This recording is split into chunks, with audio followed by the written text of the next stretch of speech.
നെട്ടൂർ ലേക്ക് shore ആശുപത്രി കവാടത്തിന് മുൻവശം water അതോറിറ്റിയുടെ പ്രധാന കുടിവെള്ള പൈപ്പ് പൊട്ടി കുടിവെള്ളം പാഴാകുന്നതിൽ പ്രതിഷേധിച്ച് CPIM സായാഹ്ന ധർണ സംഘടിപ്പിച്ചു. തൃപ്പൂണിത്തുറ ഏരിയ കമ്മിറ്റി അംഗം KK പ്രദീപ് കുമാർ ഉദ്ഘാടനം ചെയ്തു. വാട്ടർ അതോറിറ്റിക്ക് പരാതി നൽകിയിട്ടും നടപടി സ്വീകരിക്കാത്ത ഉദ്യോഗസ്ഥരുടെ അനാസ്ഥയിൽ പ്രതിഷേധിച്ചാണ് ധർണ സംഘടിപ്പിച്ചത്. PK പ്രദീപ് അധ്യക്ഷത വഹിച്ചു. Local secretary NJ Sajeesh Kumar, CR Shanavas, CR Ajith Kumar, Lubeena, Afsal എന്നിവർ സംസാരിച്ചു. ഏതാണ്ട് 300 കോടി രൂപയാണ് അതിന് സ്വരാജിന്റെ കാലത്ത് അനുവദിക്കപ്പെട്ടത്. തൃപ്പൂണിത്തുറയിൽ നിന്നും പൂത്തോട്ടയിലേക്കുള്ള 4 വരി പാത എവിടെ? എന്താ MLA പണി? MLA പണി എന്താ? കുടുംബശ്രീയുടെ വാർഷികം നടത്തലാണോ?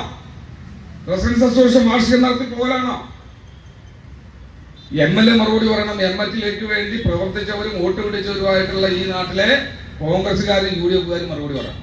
ഇത്തരത്തിൽ അമ്പേ പരാജയപ്പെട്ട ഒരു MLA-യും ആ MLA-യുടെ ശിങ്കിടികളായിട്ടുള്ള മുനിസിപ്പൽ ഭരണാധികാരികളുമാണ് ഈ കുടിവെള്ളം ഇങ്ങനെ നഷ്ടപ്പെടുന്നതിന്റെയും ആരോഗ്യ പ്രശ്നത്തിന്റെയും കാരണക്കാർ. ഈ പ്രശ്നം പരിഹരിക്കാതെ നമുക്ക് മുന്നോട്ട് പോകാൻ കഴിയും. ഇത് രാഷ്ട്രീയത്തിന്റെ പ്രശ്നമല്ല, കുടിവെള്ളത്തിന്റെ പ്രശ്നം. ഈ കാനയിലൂടെ ഒഴുകുന്ന മലിനജലം പമ്പിങ് ഇല്ലാത്ത സമയങ്ങളിൽ ഈ പൈപ്പിലൂടെ കടന്ന് നമ്മുടെ കുഞ്ഞുങ്ങളല്ലേ കുടിക്കുന്നത്. നമ്മുടെ നാട്ടിൽ അവസാനിപ്പിച്ചു പോയ കോളറ അടക്കമുള്ള രോഗങ്ങൾ തിരിച്ചു വരികയാണ്. അപൂർവമായിട്ടാണെങ്കിൽ തിരിച്ചു വരുന്നു. അത് ജീവിത ശൈലി രോഗങ്ങളൊക്കെ ബന്ധപ്പെട്ടുകൊണ്ട് ജീവിതശൈലിയുമായി ബന്ധപ്പെട്ട കാര്യങ്ങളൊക്കെ അതിനകത്ത് ഉണ്ടെങ്കിലും ഇപ്പൊ തിരിച്ചു വരികയാണ്. വസൂരി പോലുള്ള രോഗങ്ങൾ തിരിച്ചു വരികയാണ്. അതിന്റെ പേരിലുള്ള മരണങ്ങൾ ആവർത്തിക്കപ്പെടുകയാണ് ഈ കേരളത്തിൽ.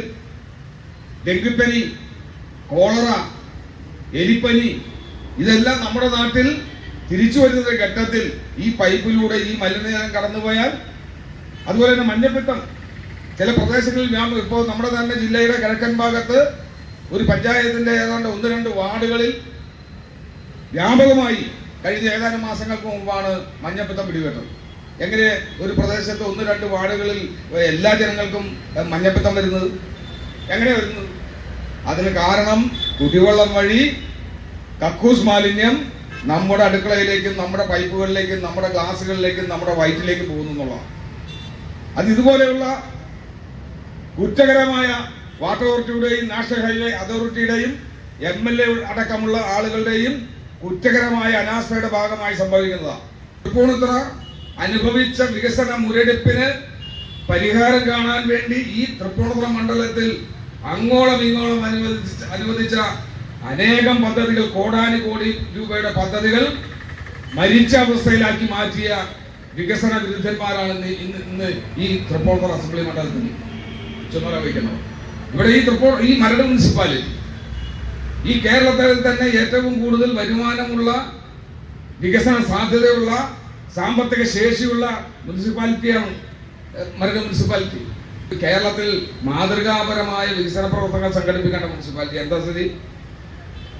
ഒരു സ്ഥിതിയിലല്ലോ. സംസ്ഥാന സർക്കാർ നിശ്ചയിച്ച് താഴേക്ക് നടപ്പിലാക്കുന്ന ആരോഗ്യ പരിപാടികൾ, അതുപോലെ തന്നെ കുടുംബശ്രീയുടെ പരിപാടികൾ, അതുപോലെ തന്നെ വിദ്യാഭ്യാസ രംഗത്തെ പരിപാടികൾ, ഇങ്ങനെ റൊട്ടീനായി സംസ്ഥാന സർക്കാർ തീരുമാനിച്ചു വരുന്ന പരിപാടികൾക്ക് ദീപം തെളിക്കുക, അതിന്റെ നാട മുറിക്കുക എന്ന പണിയല്ലാതെ തനതായി ഈ മുനിസിപ്പാലിറ്റിയുടെ വികസന പ്രവർത്തനങ്ങൾ എന്തെങ്കിലും ഏറ്റെടുത്തപ്പോ മാലിന്യ നിർമ്മാർജ്ജനം എന്താ മരണ മുനിസിപ്പാലിറ്റിയിൽ നടക്കുന്നത്? ഞാൻ മനസ്സിലാക്കിയത് ബയോബിൻ എന്ന് പറഞ്ഞുകൊണ്ട് കൊടുത്തേക്കണം. പിന്നെ അലക്കാനുള്ള തുണി കൊണ്ടുപോയിടാനുള്ള സ്ഥലമായി. അലക്കാനുള്ള മുഷിന് തുണി ഉണ്ടല്ലോ, അത് കൊണ്ടുപോയിടാനുള്ള സ്ഥാനമായിട്ട് വെച്ചൊക്കെ പല വീട്ടിൽ ഒന്ന് ഉപയോഗിക്കാൻ പഠിപ്പിക്കണ്ടേ? അത് വ്യാപകമായി നമ്മുടെ എല്ലാ വീടുകളിലും ഉപയോഗിച്ച് ജൈവ മാലിന്യം, നമ്മുടെ അടുക്കള മാലിന്യം അത് വീട്ടിൽ തന്നെ സംസ്കരിക്കാൻ ആവശ്യമായ ശാസ്ത്രീയ സംവിധാനമാണ് ഈ ബയോബിന്നുകൾ.